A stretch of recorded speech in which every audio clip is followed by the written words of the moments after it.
Hey guys, welcome to my kitchen. I'm Jamison, and this is how I cook. I'm in the middle of enjoying a hard fought for Thanksgiving week break, and so I'm about to have a cup of coffee. And I said, you know what? Let me show you how to make a proper cup of coffee. Better than any barista that you can come across. So up next, I'm gonna show you how I make a good cup of coffee. Hey guys, do me a favor, hit that subscription button and turn those notifications before we get started here. I really appreciate your help, and thank you for staying connected with the channel. So, a good cup of coffee starts with good coffee, and I love getting my coffee from places like Trader Joe's, and in this case, this is Thailand Mai Kajan coffee. I'm sure I butchered the name of that, but this is just one of the many varieties of coffee that they have. A good cup of coffee, you want to start with Arabica whole bean coffee, or Arabica whole bean coffee. One of the reasons I like getting whole bean coffee is that the beans are going to have to be ground fresh before I can make a cup of coffee. Also, I like medium roast, although, hey, dark roast is great. Even light roast if that's your cup of coffee, right? In this case, this coffee has some notes of cherry and dark chocolate, but this is going to be a great base for my cup of coffee. So let me show you how I use the beans and how I grind them up.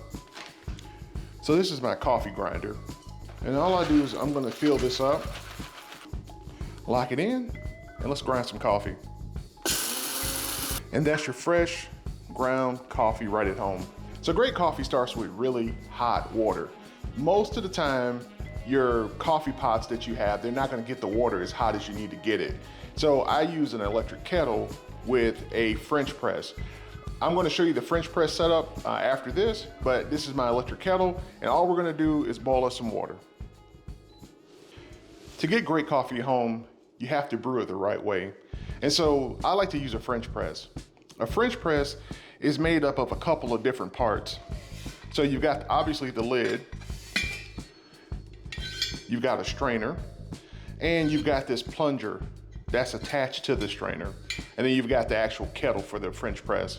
And so to use a French press, we put our coffee grounds into the press, right into that kettle.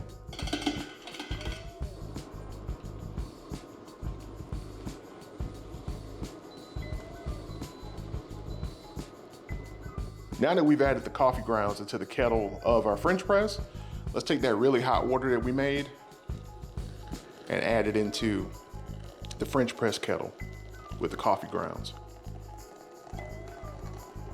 Now that we've added our hot water to our coffee, we're gonna allow this to steep. And so all we've gotta do is close up our French press.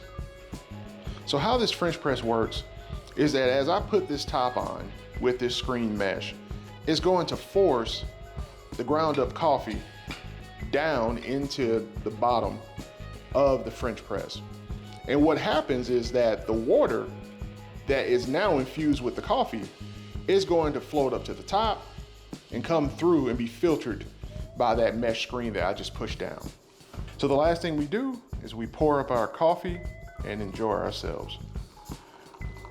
The best part of this is the aroma that you're getting off of this coffee. French press coffee smells and tastes better than any other style of brewing coffee, in my opinion. There we go. That's how I make my coffee. Okay guys, here's our coffee. Yeah man, shout out to my alma mater, Georgia Southern University. We're the real GSU. Let's have a sip, guys.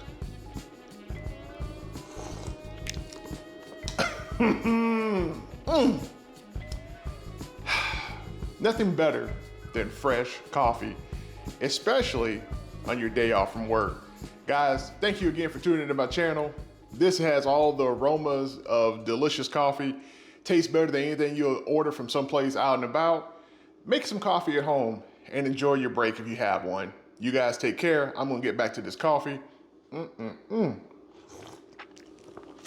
Every sip. Take care, guys.